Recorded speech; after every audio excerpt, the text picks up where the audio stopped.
닉 교수의 코인 이야기 시작합니다. 지난 동영상에서 우리 크레페 재단에서 팜이라는 자산운용 플랫폼을 설계했고요. 그리고 그 기술적인 부분에 대해서 설명을 드렸는데요. 이번 동영상은 도대체 왜 이런 플랫폼이 필요한 것인지 그 배경과 궁극적으로 우리의 비전을 설명을 드리려고 합니다. 지난번에 기술적인 부분에 대해서 좀 잠깐 설명을 드렸는데요. 다시 한번 리뷰를 하고 지나가겠습니다. 팜은 지구상에 존재하는 모든 자산을 한 곳에서 포괄적으로 운용할 수 있도록 설계한 플랫폼입니다. 감히 말씀드리지만 이는 세계 최초로 시도하는 새로운 개념의 플랫폼입니다.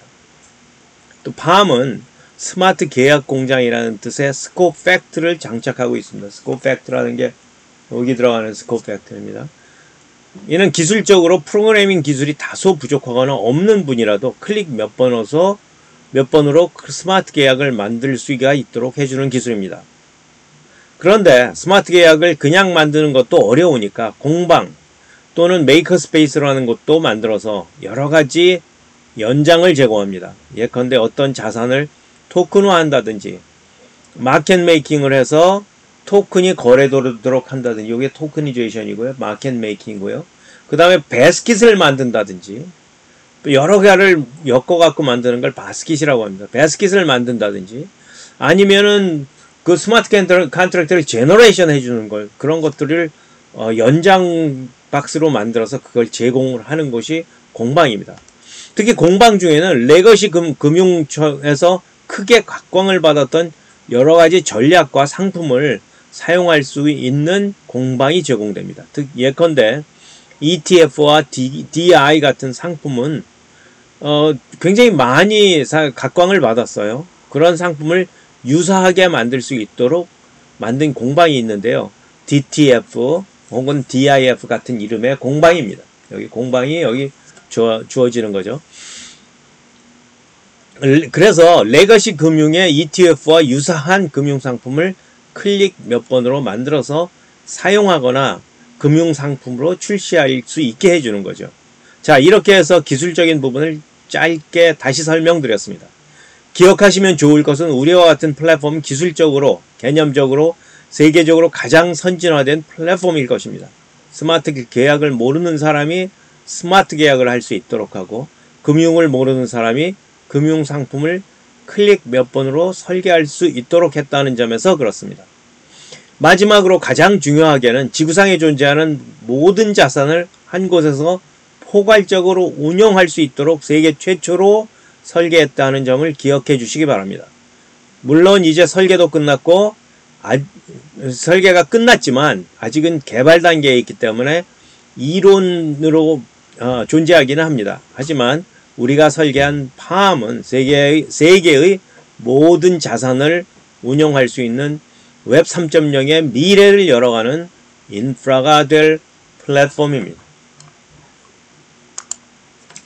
자, 이제 왜 이런 설계를 통해서 어떤 문제를 풀려고 했는지 설명을 드리겠습니다. 우리가 풀려고 한 것은 파편화된 생태계와 불완전한 신뢰성 문제입니다. 그것에 대해서 말씀드리기 전에 전 세계 사람들이 몰입하고 있는 트릴레마 문제부터 잠깐 언급하겠습니다.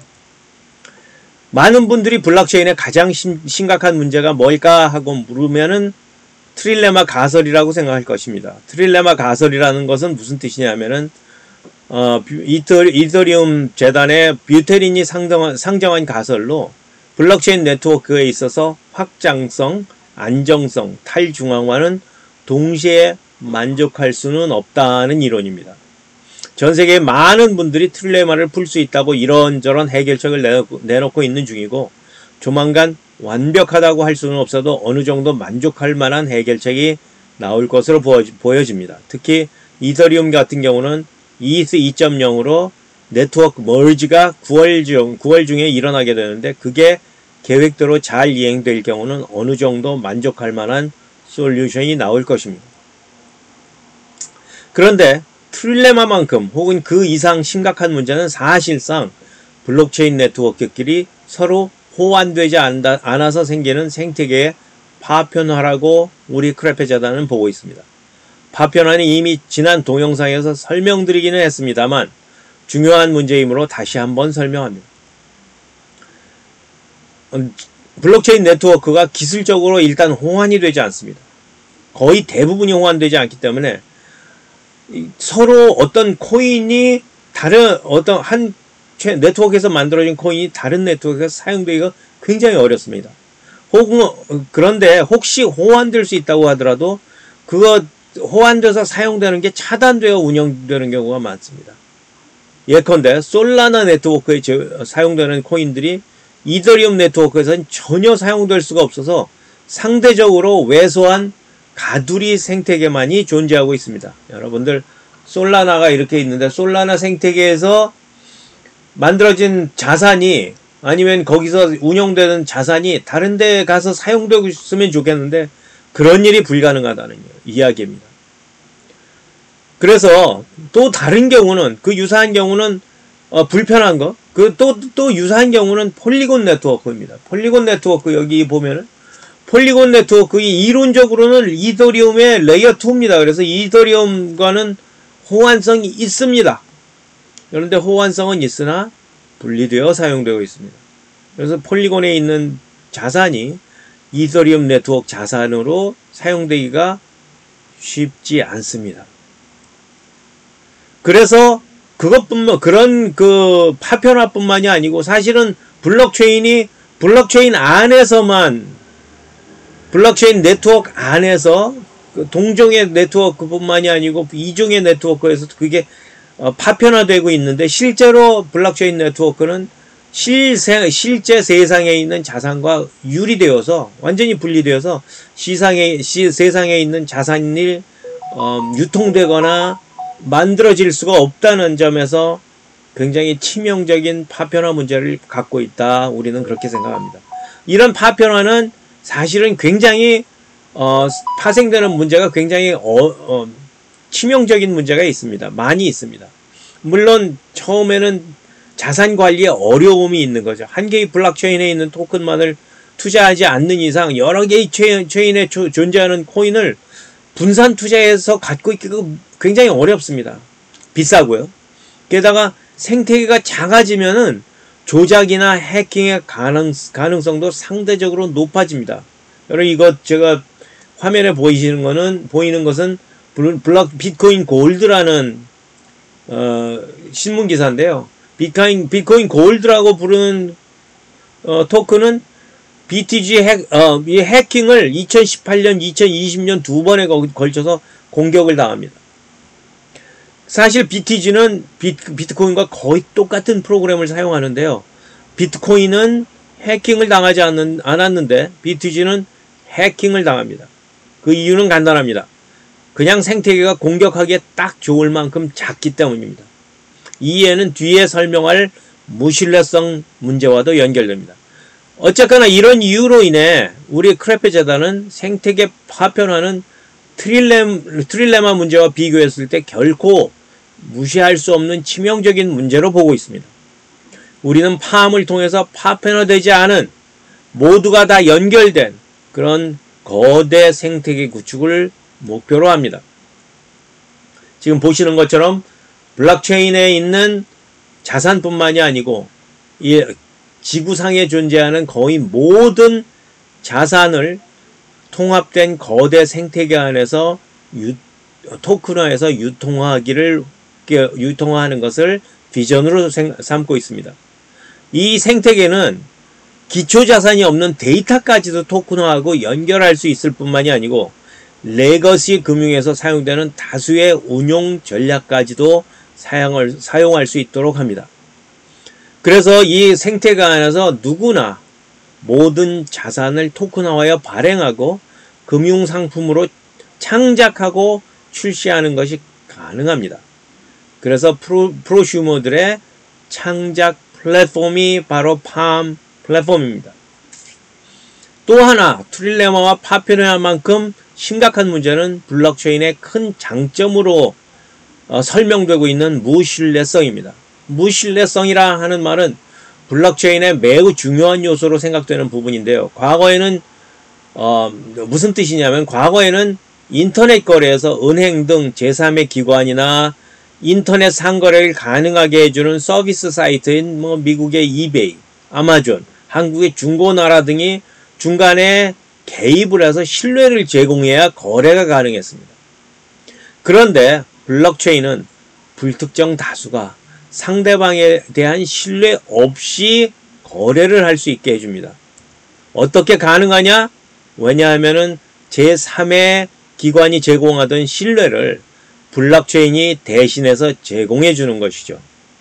그래서 블록체인이 그의 기반에 성장해 왔습니다. 하지만 이것이 장점이라고 불렸는데요. 이 장점에는 심각한 문제가 있습니다. 블록체인이 제공하는 신뢰성이 불완전하다는 것입니다. 더 정확하게는 이중지불이라든지 51% 공격이라든지 사이버 공격이라든지 많은 공격에 취약하다는 것은 수학적으로도 증명이 가능합니다. 이론적으로도 쉽게 뚫리고 실제로도 잘 뚫린다는 것이죠.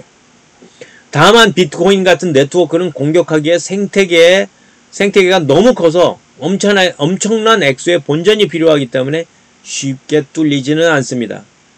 예컨대 51% 공격을 하려면은 51%에 해당하는 채굴기를 렌트할 수 있는 본전이 필요한데 그게 너무 큰 돈입니다.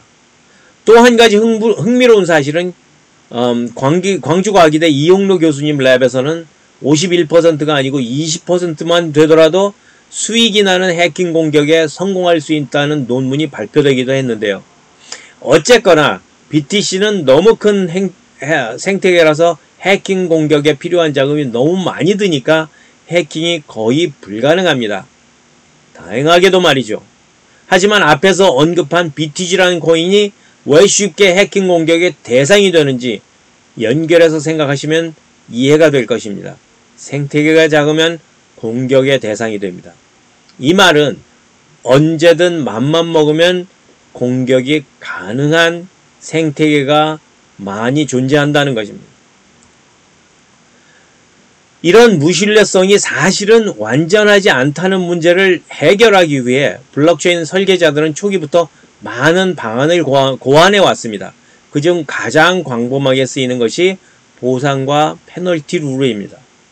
보상과 페널티 룰이라 함은 네트워크 전체의 이익이 되는 바람직한 방향으로 블록을 채굴 하면 보상을 주고 그렇지 않을 경우는 페널티를 주는 그런 룰을 실시하는 겁니다. 이 룰은 그런대로 잘 작동을 합니다. 다만 블록체인 네트워크를 공격할 때의 보상이 채굴 보상이나 공격 실패할 때 페널티 액수보다 클 때는 사고가 나게 되어 있습니다. 지난 10여 년간의 경험을 돌아볼 때 보상 페널티 룰은 매우 잘 작동하기는 했지만 완벽하지 못했습니다. 그래서 이런저런 해킹 공격이 지속되고 있고요. 그중 많은 공격이 사실상 성공해 왔습니다. 보상 페널티 룰을 보완해야 될 필요가 있다는 것입니다. 이에 대한 해결책으로 우리 크레페 재단이 설계한 것은 전송 불가능 토큰이라는 것, non-transferable 토큰을 만들어서 제공하는 해결책입니다. 전송 불가능한 토큰은 말은 다소 어렵게 생각될 수 있지만 특수한 형태의 NFT라고 기억하시면 간단합니다.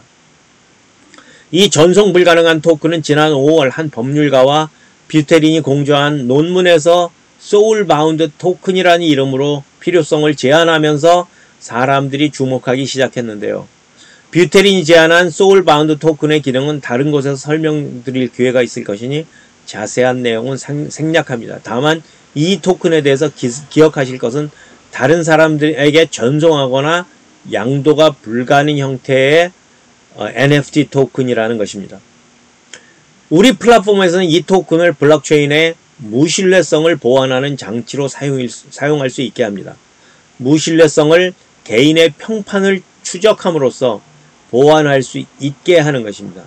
왜 평판을 추적하느냐 하면 지금까지 블록체인의 모든 기술에서 인간성이 배제되고 금융적 거래만 집중을 했기 때문에 문제가 생긴다고 보기 때문입니다. 무신뢰성을 강조하는 크립토 금융에서 가장 부족한 부분이 바로 인간성과 인간의 관계입니다. 블록체인 네트워크가 무신뢰성을 통해 제3의 기관을 배제할 수 있게 했지만 불완전했던 이유는 바로 시스템 외적인 부분이 없었던 것이죠. 인간성의 추적, 인간 관계의 추적, 인간의 평판 추적을 가능하게 하는 소울 바운드 토큰을 통해서 무신뢰성의 단점을 보완하도록 설계했습니다. 자, 지금까지 우리 플랫폼에서 해결하는 문제점을 들여다봤고요. 그 이외에도 우리가 해결하는 문제는 여러 가지가 있습니다만 나머지는 백서를 참조하시기 바랍니다. 이제는 우리가 팜을 통해 실현하고 싶은 비전에 대해서 설명드립니다.